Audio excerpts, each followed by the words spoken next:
There's less than a week before the Iowa caucus, and on the Democratic side, the race between Hillary Clinton, Bernie Sanders, and Martin O'Malley is neck and neck and ankle, I think. I don't know what 5% is. I don't know what that is.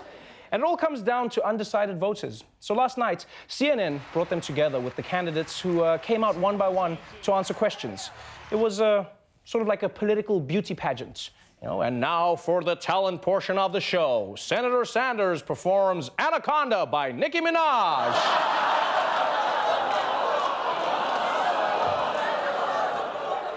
We'll be right back. No. You know, let me point something out. You only had to look at that for a few seconds. There is an artist in our graphics department who had to stare at that all day, getting the shading just right. Yeah, that's a real job, people. That's a real job. Take that away, That's... Now, I find the town hall format interesting because unlike in a debate where candidates are in each other's faces, the town hall has each person on stage by themselves. It's more relaxed. You know, it's like a rap battle against no one. But the good thing about the town hall is that it lets you learn more about the candidates. For instance, Bernie Sanders spoke in detail about income inequality and the social programs that he'd like to implement. He also spoke about his tax plan, you know, to raise taxes. And we also got to know him better on a personal level. I was a very good athlete. I wouldn't say I was a great athlete. I was a pretty good basketball player. My elementary school in Brooklyn won the borough championship. Wow. Yeah. Bernie won a basketball championship. Yeah. I mean, this was obviously before black people were allowed to play basketball. But still. I can see it. I can see Bernie. And then after Bernie left, you know, they brought on Martin O'Malley to give everyone a chance to go to the bathroom, which I really don't understand because I thought Martin O'Malley was sensible and sharp. He discussed his solid record on gun control, and he showed a lot of energy. And yet still, they insist on asking him questions like this. There is a 15% rule in a lot of these caucuses. So if you don't have 15% of the caucusers in that room, those men and women have to go to a different candidate.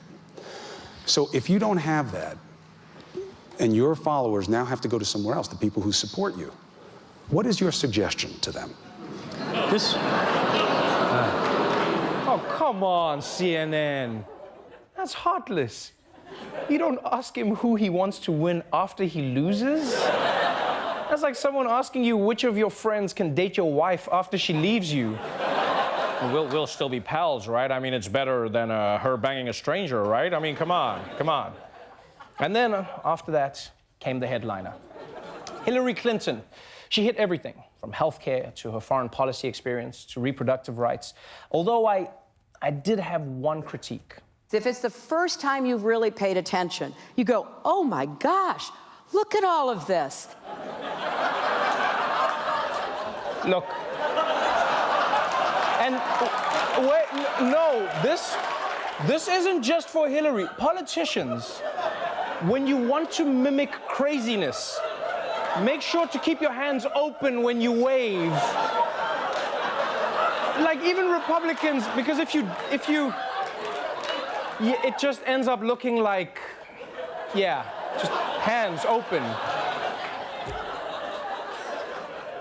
And you know what? That moment wasn't nearly as awkward as when Hillary took a question from a young man in the audience. There's a lot of young people like myself who are very passionate supporters of Bernie Sanders, and I just don't see the same enthusiasm from younger people for you.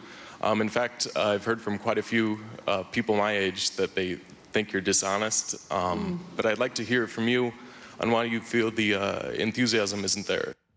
Oh no, but really, tell us how you really feel. Who the hell does this kid think he is? Oh, yo, all my friends think you suck. What do you say about that? And what kind of question is that for a debate? You're standing right in front of the person. Look, dude, I mean, if you want to bring it to Hillary, all the power to you. But at least do your homework first, you know, be specific. And by the way, you're chewing gum while you're asking that question. Show some respect. You know, and it's not even like I'm defending Hillary, because she knows how to handle this type of thing herself. Look, I've been around a long time. People have thrown all kinds of things at me. And, you know, I can't keep up with it. I just keep going forward. But if you're new to politics, if it's the first time you've really paid attention, See, I love this. She's restrained, but you can feel on the inside she's taking her earrings off. It's all in the subtext. And luckily, here at The Daily Show, we had subtext closed captioning on. Well, I think it really depends upon who you're seeing and talking to. But if you're new to politics, if it's the first time you've really paid attention, you go, oh my gosh, why are they throwing all of that? When I worked on health care back in '93 and '94, and I don't know if you were born then, I can't quite tell, but And you know, the truth is, at the end of the day, other than a few oddball questions from the audience, it was pretty civilized. I'm not gonna lie, this was a fantastic event to watch. The candidates knew what they were talking about. They were respectful to each other. In fact, the only shocking thing that happened that night was...